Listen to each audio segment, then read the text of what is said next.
Olá, sejam bem-vindos à continuação do nosso curso de Tecnologia Mecânica. Hoje já estamos na aula número 4. Hoje nós vamos começar a falar sobre os processos de conformação mecânica. Vamos lá, então. Deixa eu puxar aqui para vocês o nosso glorioso slide. Então, hoje nós vamos estar falando especificamente da conformação metalúrgica. Hoje nós vamos falar sobre algo bastante importante, que é a fundição.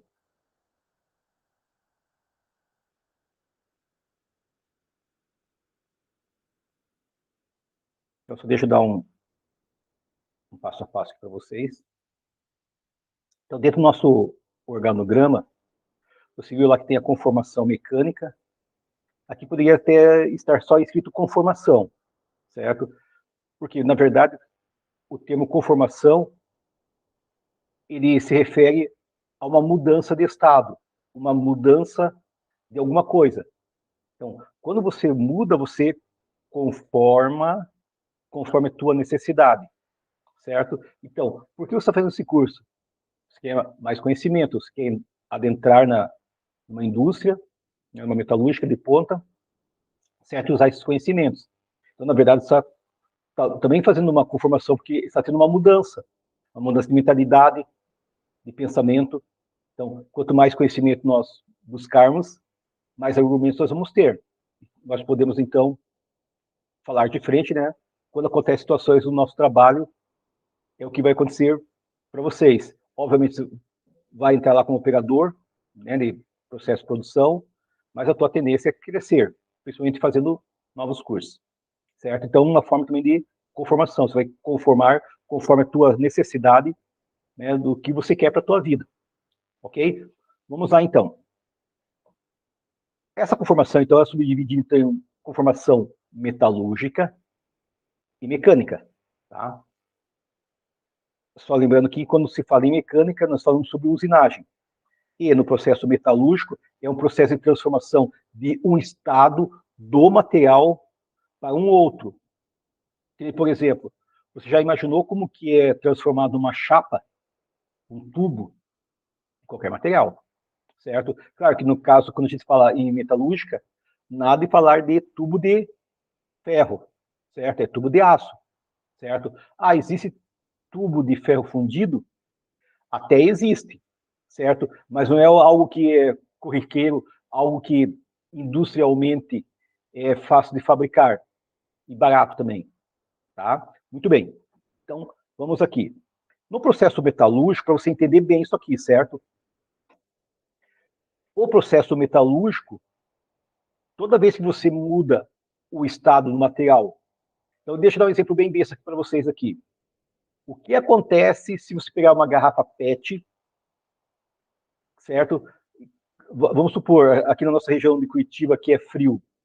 Você chegou, por exemplo, lá da escola, ou chegou em casa, naquele frio desgraçado que faz parte da nossa Curitiba aqui, já que nós estamos agora no verão, né?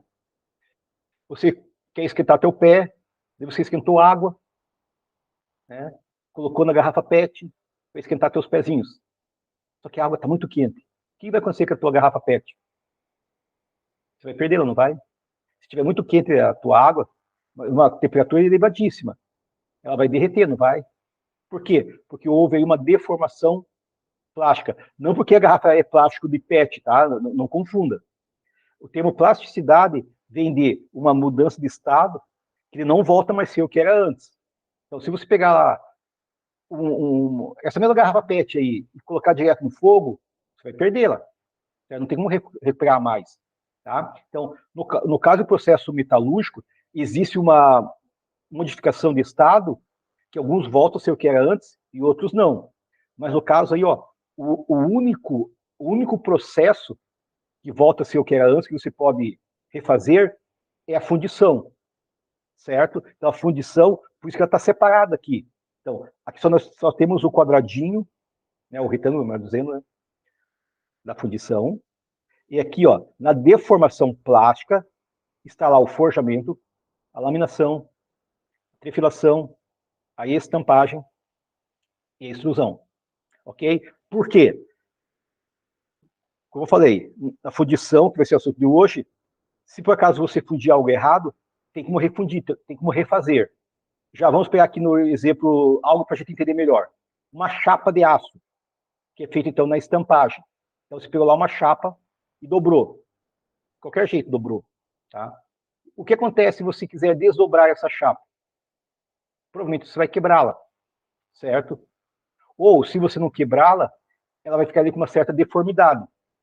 Certo? A mesma coisa quando você, por exemplo, lá, o pé, o joelho, a perna, o braço.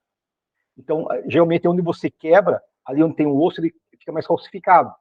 É muito raro você quebrar no mesmo lugar, você quebrar no lugar próximo.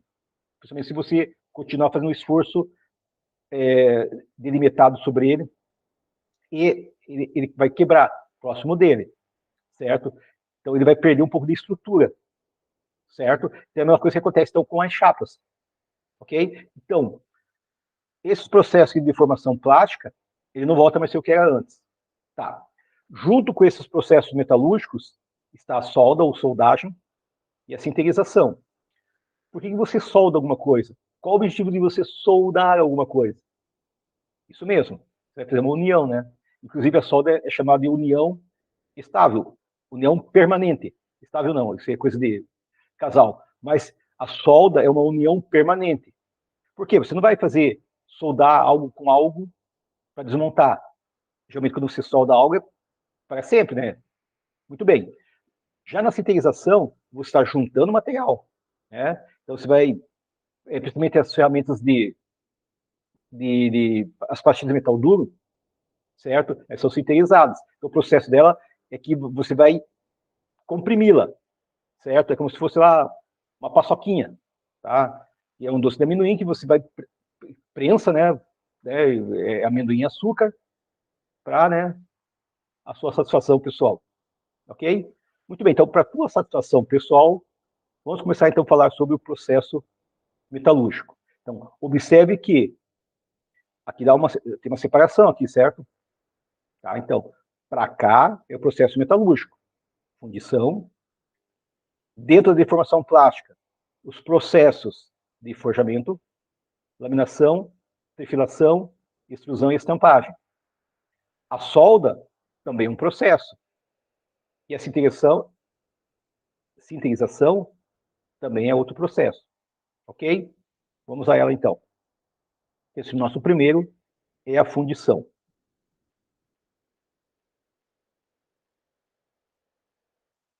Bom dia, boa tarde, boa noite. Meu nome é Fernando Santos e agora a gente vai começar nossa primeira aula sobre fundição. Nessa primeira aula nós vamos falar sobre os conceitos básicos da fundição, o que é a fundição e quando vamos poder usá-la. Nós não vamos entrar em todos os tipos de fundição, esses vão ser assuntos das próximas aulas. Então vamos começar nossa aula agora. A definição de fundição ela leva em consideração alguns aspectos. Primeiro, é que vai ter um material fundido, ou seja, ele vai estar em estado líquido, ele vai fluir para um molde, nós vamos ver o que é o molde ele vai definir o formato que aquele material, aquela peça vai tomar, e essa transição para dentro do molde ela é impulsionada por uma força. E o tipo de força vai fazer uma diferença gigante no tipo de peça que eu vou conseguir produzir, em relação ao tamanho, em relação à complexidade e também em relação ao custo da produção daquelas peças. E depois dele entrar dentro desse molde, ele vai solidificar e vai tomar o formato do molde, certo? E quais são os materiais que podem ser fundidos? Alguns livros mais antigos, da década de 70, 80, eles consideram que a fundição é um processo específico para os metais, porém não é. A verdade é que os metais eles são os principais materiais a serem utilizados dentro do processo de fundição, mas esse processo também pode ser feito com outras famílias de materiais. Então, os cerâmicos, na verdade a produção mais especificamente a produção de vidros, e os polímeros. E nós temos que tomar cuidado porque os polímeros hoje, eles tomam uma parte muito grande da capacidade produtiva industrial. Porque Hoje nós produzimos mais polímeros do que metais em relação ao volume. É claro que se nós considerarmos a produção em relação a toneladas, a produção de metal hoje ainda é maior. Porém, a produção de polímeros ela vai aumentando ano após ano. Então é importante nós falarmos também sobre os polímeros. Então vamos ver aqui um esqueminha sobre a fundição. Como nós acabamos de ver, a fundição ela pode produzir metais, vidros e polímeros. Dentro da produção de metais, é importante a gente falar e subdividir a fundição em duas grandes famílias, né? A de moldes não permanentes. O que são esses moldes não permanentes? Quer dizer que após a produção eu acabo perdendo o meu molde, eu não consigo reutilizá-lo. E a de moldes permanentes, em que eu posso reutilizar o molde algumas vezes ou várias vezes, dependendo do processo e dependendo da peça que eu estou produzindo. E dentro de moldes não permanentes, nós podemos subdividir o processo de fundição em moldes de areia e outros moldes. Reparem que eu estou agora subdividindo os moldes não permanentes em dois grupos menores. Por quê? Bom, sempre que nós temos, uma dica importante, sempre que nós temos divisões e subdivisões por meio de autores de livros, é importante nós prestarmos atenção em como as subdivisões são feitas, porque elas indicam alguma coisa. Se eu não precisasse subdividir, eu simplesmente não faria isso. Então, quando isso acontece, quer dizer que existe alguma capacidade produtiva, existe alguma dificuldade, alguma especificidade daquele processo, ou então um impacto econômico ou um impacto prático. E nesse caso, a subdivisão em processos de moldes não permanentes em moldes de areia, essa subdivisão é justamente porque os processos em moldes de areia são muito importantes dentro da fundição. Na verdade, provavelmente, ele é o processo mais popular que existe dentro não só da fundição, mas talvez dentro até mesmo da produção, da capacidade produtiva total. De todos os processos de produção, esse é um dos mais importantes. Nós vamos ver depois. Muito bem. Então, aqui está uma parte da aula. Nós vamos, então, continuar com o nosso slide aqui. Então, nessa aula também é importante você buscar lá nas aulas do telecurso, só que aí já é a questão da aula de processos de fabricação. Tá? É outra matéria dentro do telecurso lá daí, certo? Mas ali no início vai ter aula que vai falar sobre a fundição, laminação, forjamento, né, de uma forma assim mais, como eu falei, didática. Tá. Então você viu que ele falou ali que então, o processo de fundição é um processo de transformação dos metais e ligas metálicas em peças para utilização em conjuntos mecânicos, certo? E muito variados. Então, você pode fundir, conformar mecanicamente, soldar, utilizar a metalurgia do pó.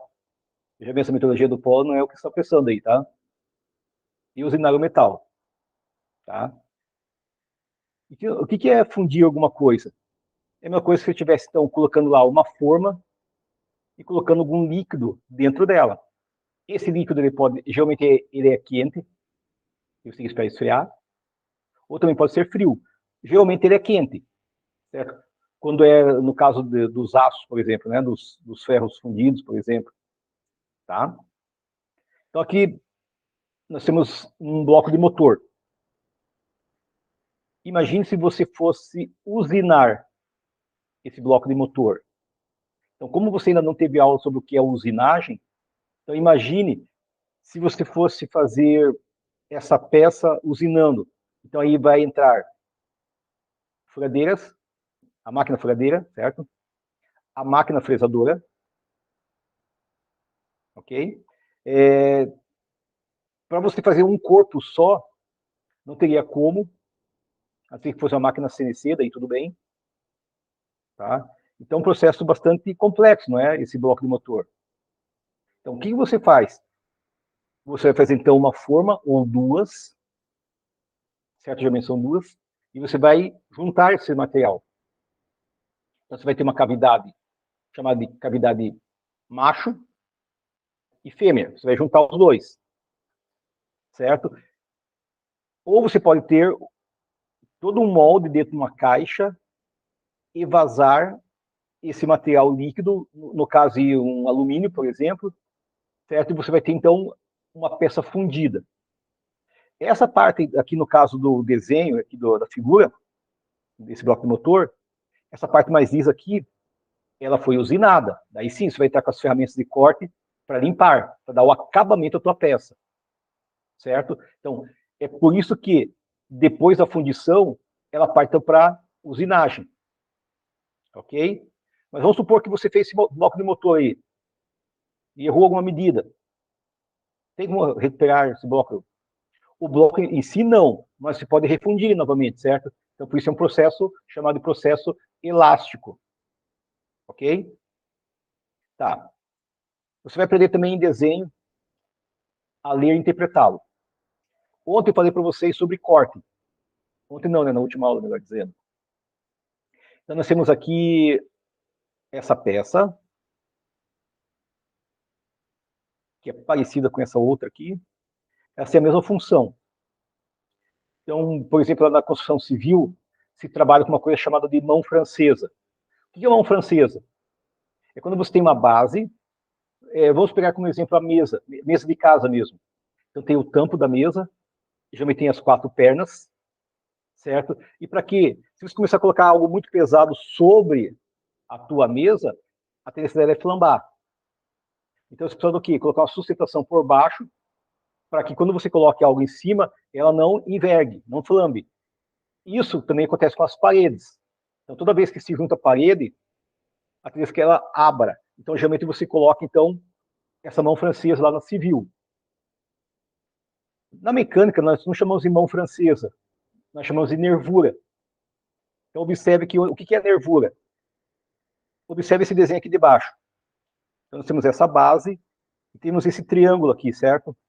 Então, ele sustenta para que essa base vertical, ela não trinque ou não dobre com relação a essa parte horizontal aqui, certo?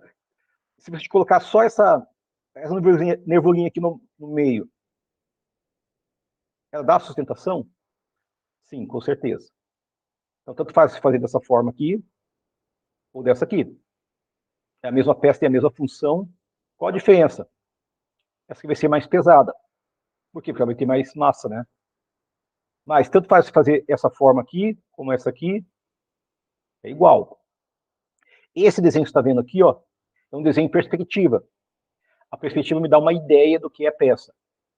Eu não preciso fazer um curso de desenho mecânico para interpretar esse desenho aí, essa imagem aí, certo? Agora, se eu olhar essa peça aqui, ó, esse outro desenho aqui, será que esse outro desenho aqui, ou esses 3 desenhos aqui, se refere a esse? O que você acha?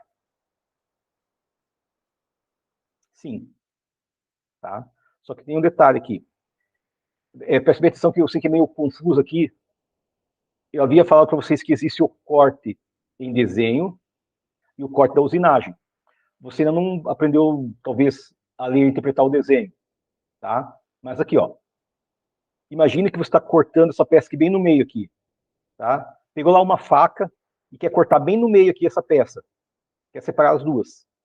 Então, se você pegar essa faca e cortasse aqui no meio, quando você corta alguma coisa, ou vamos usar o termo serrar, todo mundo já serrou madeira. Então, quando você serra madeira, não fica as marcas da serra na própria parte de madeira lá onde você cortou, certo? Então, você precisa dar um acabamento. Se você lixar, vai sumir aquela parte, né? Certo? Então, quando você corta a representação no desenho agora, você usa essas linhas aqui, ó, inclinadas a 45 graus, chamada então de achura.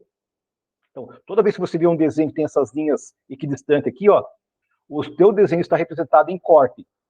No caso do desenho, você corta para mostrar como que a peça ela é por dentro. Ok? Então, se você olhar nessa posição aqui, eu estou olhando nessa posição aqui só, tá? Só essa base aqui. Então, se você olhar só nessa parte aqui, Não tem como você saber que tem um furo aqui na base dela, certo? Tá? Só se você virar essa peça e olhar de cima para baixo, certo? Ou você olhar ela de lado, como está aqui, ó. Então, você está olhando ela de frente aqui, de lado, de cima. É a mesma peça. Então, isso aqui chama de projeção ortogonal lá no desenho. Tá? Mas veja bem, ó, se você passasse o corte aqui, ó, só no meio aqui, ó, tá? Exatamente no centro da peça, e separasse ela em duas, você ia ver essas marcas da onde você passou com o corte nas achuras, ok? Então aqui e aqui. Por que não essa parte do furo? Pelo amor de Deus, não vai me chamar isso aqui de buraco, tá? Então, buraco é algo que se forma sozinho. A furação você faz, tá? Então, buraco é buraco de rua, por exemplo. Você não vai abrir furos na tua rua. É aberto buraco. Não tem dimensão nenhuma, tal. Aqui não. Aqui você vai precisar que ter o diâmetro dessa furação, certo? Se você fez ali é porque você vai colocar ali ou um pino, ou você vai colocar ali um parafuso, certo? Algum outro elemento vai entrar sobre ele. Então, quando você faz uma furação, certo? Então, você está fazendo uma furação com medida específica, tá? Então, quando você passa com o corte aqui, ó, essa parte é vazia, não é? Então, por isso que você só vê o fundo do desenho, ok? Mas isso você vai aprender bem em desenho. Tá, então, essa peça aqui é a mesma que essa aqui, só que ela está em vista, ok? E quando você corta, você indica por onde está passando com o corte. Tá vendo que tem aqui uma setinha maior com a letra A, ó, ele saiu daqui, ó, e passou por aqui, ó, certo? Saiu aqui, tá? Então aqui é a indicação do teu corte, e aqui está o corte, propriamente dito, tá? Agora, essa peça de baixo aqui, imagine, só fazendo a mesma coisa, ó. Você está olhando ela de frente, está aqui, de lado, nessa posição aqui, está aqui, e de cima, certo? Então, está passando também uma linha de simetria bem no meio dela aqui. Então, o que vai acontecer com a indicação da tua peça? Você está vendo que aqui eu não tem nada, não tem nenhuma linha aqui, certo? Nenhuma linha aqui. Aqui já tem. Então, essa parte aqui, ó, você está vendo aqui. Então, peças, quando tem nervura, ela não entra no processo de corte em desenho, ok? Claro, se você pegasse lá uma faca ou qualquer ferramenta e passasse aqui ela no meio aqui, ó, você ia separar as duas, tá? Aqui então é uma interpretação de desenho. Lembre-se que a interpretação de desenho, ela é imaginária, certo? Se você pegar lá uma faca e cortar essa peça, esse corte é usinagem, está separando mesmo. Mas por que eu estou falando tudo sobre isso? Então, tanto faz você fazer essa peça aqui, como essa aqui, ó, ela vai ter a mesma sustentação para que ela não dobre, não envergue, tá? Então, se eu fosse fazer essa peça aqui na usinagem, seria ideal, tá? Porque eu não precisava fresar essa parte aqui, cortar, tirar essa parte aqui, certo? Já quando você tem essa peça aqui, ó, com essa nervura, é melhor você fazer uma fundição. Então, o que é fundição? Então, teoricamente, é você pegar um molde, chamado de molde caixa, certo? Você vai fazer aqui, ó, uma peça que pode ser, geralmente é em madeira, tá? Mas pode ser em isopor, tá? De qualquer outro material, resina, por exemplo. Geralmente de madeira. Então, imagine a seguinte situação. Você tem uma caixa, você enche ela de areia. Essa areia é uma areia especial, misturada com resina, com aglomerantes, certo? E você coloca, é que nem fazer castelinho, né, de areia lá na praia. Então, você pega essa caixa, coloca esse molde, fecha essa caixa, certo? Só que a parte de cima da caixa, ela tem um orifício, uma furação, tá? Você sacou ela. Então, você coloca essa peça, coloca a tampa e tira a tampa, tira a peça, fecha a caixa. Ali dentro vai ficar um vazio, não vai? Certo? Você vai preencher ela, por exemplo, lá com ferro fundido, com material plástico, certo? Se você colocar derreter, colocar dentro desse material aqui, dentro dessa caixa, você está fazendo uma fundição. Quando você saca ela, você vai ter a tua peça. Claro que o acabamento dela não vai ser perfeito. Você vai precisar fazer o quê? uma coisa chamada de rebarbação, um acabamento. E por onde vazou ali o material, tem então um material chamado de maçalote. Você tem que cortar aquele maçalote, tem que tirar, certo? Ele não faz parte da peça. Isso aqui é isso aqui, tá? Então, qual a vantagem entre você usinar uma peça e você fundir? Então, detalhe, você parte para uma fundição quando a peça é toda cheia de detalhes, certo? Quanto menos detalhes ela tiver, você pode partir para uma usinagem, pela sua resistência mecânica também. Então, por que bloco de motor não é feito de aço? Já que não é mais resistente? Sim, mas ele vai ser também mais pesado. Ok? Então, quanto mais o motor do carro for pesado, mais ele vai consumir combustível. Ok? Então, qual que é a lógica aqui? Quando você tem peças que estão cheias assim de detalhes, é melhor fundir do que usinar, certo? Mas aqui no caso, aqui tanto faz. Eu usar essa peça aqui ou essa aqui, o objetivo dessa inclinação aqui, até podíamos dizer aqui que é um triângulo aqui que tem a hipotenusa, né, os catetos aqui, certo? Para dar então uma resistência bem no meio da peça, ok? Muito bem. Aqui nós temos então uma fundição, certo? Então a fundição é você derreter material dentro de uma forma, tá? Lembra que eu falei para vocês sobre o lingote, você viu lá na aula lá da Gerdau, né? Ele falou bastante sobre lingotes, que são essas peças aqui, né?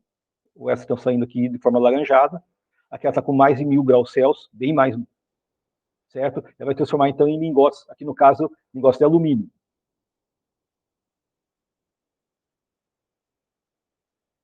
A fundição ela é bem antiga. Então ela começou aqui, ó. Aqui nós temos um exemplo, ó. Uma coisa bem antiga aqui. Então pode até ser uma pedra aqui, tá? Eles cavaram aqui, estão derretendo material aqui dentro, certo? Então depois de um certo tempo vai esfriar esse material, eles retiram esse material aqui, certo? Para fazer o quê? Lá no caso deles aqui, ferramentas para a agricultura ou até para pescar, para caçar, certo? Então, a fundição foi um dos primeiros processos de modificação usada pelo homem. Então, está aqui ó, o fogo, certo? Então, ele derreteu o material e preencheu a cavidade de um molde, certo? Ou de qualquer coisa que vai absorver, então, esse material. Então, só para você ter uma ideia, a fundição começou a ser usada pelo homem mais ou menos uns 3.000 anos antes de Cristo. Então, o primeiro material que foi fundido foi o cobre, depois o bronze, e mais recentemente o ferro, né? O aço. Ok? Muito bem. Então aí nós temos um forno. É um forno que não se usa mais hoje na indústria, que é o forno Cubilot, certo? É até interessante, quando você vai ali para o litoral, tem uma cidade chamada Antonina, aqui no Paraná, no caso, né? Que quando você passava na cidade tinha ali uma metalúrgica que fazia fundição. Ali tinha um forno Cubilot, certo? Só que como ele é alimentado por carvão, certo? Então, aí pela questão de meio ambiente, pela questão até mesmo que não tem mais tanto carvão assim na terra, é um processo bastante arcaico. Então, geralmente hoje eles usam os fornos de indução ou os fornos elétricos, tá? Mas aí você vai entender. Ou seja, para que serve então a fundição? Você pode fundir qualquer material, certo? É para quando você tem peças como essas aqui, ó, suportes, né? Ou peças que tem todos bastante detalhes, certo? Então você pode fundir o material e depois entrar ali com uma usinagem, né? Através da furação, da fresagem, do torneamento, tá? E pelo que você está vendo nessas figuras, está vendo que são vários tipos de materiais, certo? Olha que detalhe interessante aqui. Você está vendo que tem uma linha aqui nessa peça aqui? Dá para notar aqui ou não? Então, isso aqui a gente chama de costura da peça. Provavelmente essa peça aqui foi feita em 2 etapas. Ou, não em 2 etapas, mas uma caixa que tem a parte macho e fêmea, elas vão se juntar, certo? Então, quando você saca ela ali, fica aquela parte que a gente chama de costura. Isso também tem em tubos, E se você notar, se você pegar lá um carrinho do teu filho, uma boneca da tua filha, certo? Você vê que geralmente o material plástico ele tem uma linha ali no meio deles, certo? Por quê? Porque provavelmente eles foram juntados, ok? Deixa eu passar para vocês aqui, ó, um passo a passo aqui, como que é feito então uma fundição. Então a fundição é feita de várias formas, né? Tem vários tipos de fundição. Então por isso que eu falei para você assistir lá as aulas do telecurso, tá? Mas aqui, ó, o passo a passo é melhor ver no figura. Então, primeiramente você vai fundir o teu metal no forno de indução, né? Está aqui o forno, né? Então está fundindo, né? O material ali, certo? Geralmente o material metálico. Lembrando que o material metálico pode ser então aço, ferro fundido, né? Alumínio, certo? Se for material plástico, já não é metal, certo? É um material não metálico, ok? Mas é um material plástico, tá? Então aqui, na figura 2, você tem então o ferro gusa, que é o ferro de primeira fusão, é a forma como ele sai lá do forno, aqui já está frio, né? Ele pode ser misturado então com sucata. Então o que é sucata? São aquelas sobras de materiais. Naquela novela que o pessoal assistiu há muitos anos atrás, A Rainha da Sucata. Tá? Então, sucata é a sobra do material. Então, o que acontece? Geralmente, lá na empresa que você vai trabalhar, vai ter lá um lixo onde você não pode misturá-los, certo? O que é metal, o que é não metal. Por quê? Porque geralmente esse material ele é revendido para esses ferros velhos, né? Então, as indústrias grandes, geralmente, tudo que ela vende, ela reverte na festa de funcionário do final do ano. Geralmente é assim que acontece. E as firmas pequenas, por elas ser pequenas, geralmente elas juntam ali e no mês, ou a cada quinzena, ou toda semana, na sexta-feira, elas juntam esse material que elas venderam lá de sobras para fazer aquele glorioso churrasco, chopp e tal, né? Para quem gosta, para quem bebe e tal, né? Ok? Então é por isso que eles pedem para você não misturar o material. Então, quanto mais ferro velho você vender, reverte, né, num benefício para você. Geralmente as empresas fazem isso, tá? Então por isso é chamado então de sucata. Tá. Já aqui com relação ao segundo processo, então, paralelamente nos setores de areia base, que é essa aqui, é areia comum daí, tá? E de areia verde, ocorre a mistura dessas areias com resinas e catalisadores. Todavia, a areia shell, que é outro tipo de areia também, já chega em empresa misturada com resina e embalada em sacos de 50 quilos. Ok? Então, essa areia é uma areia preparada. Tá? Então, por que ela tem que ter resina e catalisador? Porque ela tem que se juntar, certo? Então, é uma areia específica, especial, para você moldar na tua fundição. Já na etapa 3, ocorre paralelamente a produção do modelo, reproduzindo o formato externo da peça a ser fundido. Esse modelo aí, que eu falei para vocês, pode ser feito, então, em madeira, geralmente em madeira, que é mais fácil de trabalhar, né? Em resina epóxi, ou isopor, mas geralmente é madeira mesmo. Então, esses modelos, aqui na questão 4, aqui, são confeccionados na unidade da fábrica, onde são fabricados ou recuperados. Então, esse setor é denominado de fermentaria da fundição. Não tem nada a ver com a fermentaria, você vai ter uma aula só sobre isso daí, tá? É outro tipo de fermentaria. Tá? Porque faz o ferramental para que você possa, então, fazer essa fundição.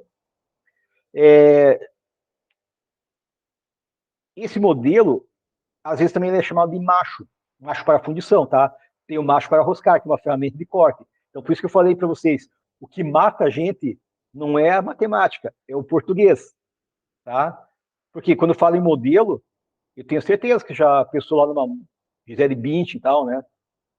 Ou se você é mulher, já não, sei lá, um Paulo Zulu da vida, Paulo Zulu, não sei se está vivo ainda, tá? Mas você vai pensar no modelo, é de certo de roupa aí e tal, né?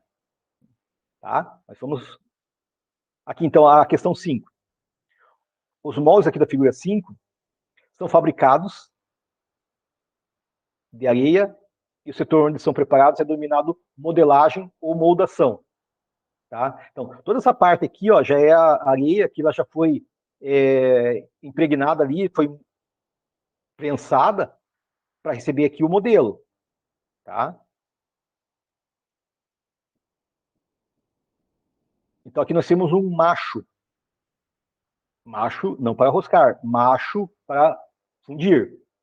Então, para você fazer uma peça igual essa aqui, você pode fazer em madeira, você esculpe ela em madeira, é um trabalho bastante artesanal, certo? Então, quando a peça ela é oca, os machos reproduzem seu formato interno, conforme você está vendo aqui, né? Esses machos são fabricados de areia. Normalmente é usado areia shell, que é o tipo de areia, e o setor de fabricação dos machos é denominado macharia, tá? Então, aqui nós já temos um chamado vazamento do molde da areia verde. Então, aqui você tem aqui as panelas, os orifícios aqui, onde você vai derreter material aqui dentro. É como se estivesse colocando lá, pegando aquela forminha de gelo, você enche de água, coloca no congelador. Então, conforme o teu suporte lá onde você colocou a água, então, se ele for redondo, vai sair gelo redondo. Se for retangular, vai sair retangular, certo? Então, o gelo ele vai ser conforme você moldou ele na tua forminha. É mais ou menos parecido com isso. Ok? Tá.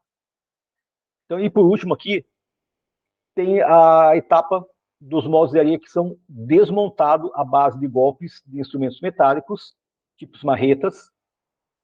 A areia residual, produto dessa desmontagem, melhor dizendo, é conduzida ao setor de preparação de areia, onde é novamente resinada, para que seja reutilizada no processo. No caso da areia base, ela perde suas propriedades após 25 ciclos de utilização. Outros termos que eu falei para vocês, então, observe lá, para você, vamos pegar novamente lá o exemplo do nosso forminha de gelo. Como que você faz para tirar o gelo da forminha? Você não joga água novamente, você bate no fundo, ela sai. Ok? Então, no caso, como é que você vai tirar uma peça que foi grudada ali? Você tem que esperar esfriar, ela vai comprimir para você tirar? Veja bem, então, como na fundição, qualquer parte metalúrgica, a gente trabalha, né, sempre no gás, certo? Então, existe uma coisa chamada de desmoldante, certo? Para desmoldar, ajudar a desmoldar. Então, é a mesma coisa para quem gosta de cozinha, por exemplo, tá? Você já ouviu o termo untar a forma? Por que você unta a forma? Então, ou você passa lá margarina ou manteiga, então você pega lá a forma, passa lá a manteiga ou um óleo, com geralmente você usa lá um guardanapo, né? Certo? Então você está untando. Daí você joga, se for fazer, por exemplo, lá um bolo ou um pão, você joga trigo, né, para ele não grudar na tua, no caso aí do teu pão, no bolo, certo? Mas você faz aquilo para quê? Para facilitar a retirada do bolo do pão, ou mesmo da carne e tal, né? Certo? Você até pode colocar a carne direto na tua forma, certo? Que às vezes, no caso de carne, conforme a carne que você usa, a própria gordura dela já serve como um desmoldante, certo? Mas esse seria o termo, então, desmoldagem. É a facilidade para você tirar o teu material. Tá. Rebarbação. Então, rebarbação é você tirar a rebarba, os excessos, tá? Toda vez que você corta um material, ou até mesmo você funde, certo? Você tem que dar um acabamento. Então, no caso de peças fundidas, como é toda cheia de detalhes, então geralmente você tira essa você rebarba ela, você tira esse excesso em máquinas chamadas de tamboreadores. Dentro desses tamboreadores tem chips, né, tem materiais que vai retirar aquele material para dar um acabamento. Se fosse material normal de aço, por exemplo, você pode pegar lá uma lima e limá-la, certo? Você vai então dar o acabamento final dela, certo? E esses canais de alimentação, que eu falei, lembra que eu falei, quando você ajuda o material, tem um orifício, onde se derrete o material ali, certo? Então você precisa quebrar esse material chamado de massalote, certo? Então ali também é uma coisa que você sabe que você vai perder, então você pode usar novamente esse massalote. O massalote. Então, é uma espécie então de reserva de metal que preenche os espaços que vão se formando à medida que a peça vai se solidificando e se contraindo. Então, eu quero deixar você justamente curioso, você pode estar pensando, esse maluco não para de falar, eu gostaria de ver isso, né? Eu queria ver isso aí, certo? Mas você pode ver, tá? Como falei, vai com calma lá, assista as aulas do telecurso que você não vai se arrepender. Você vai aprender muita coisa ali. Ok? Muito bem. Então, eu quis dar para vocês aqui uma ideia do que é a fundição. Certo? Então, é um processo de conformação metalúrgica que ela se deforma elasticamente. Certo? Porque se você, por acaso, houver um erro ali, você não, né? Se houver um erro, você pode então refazê-lo. Ok? Então, assim estamos encerrando essa aula número 4 de fundição, certo? Na próxima aula, que vai ser a conformação 2, nós vamos falar então sobre os outros processos de deformação plástica. Ok? Encontro vocês lá. Um abraço e até lá.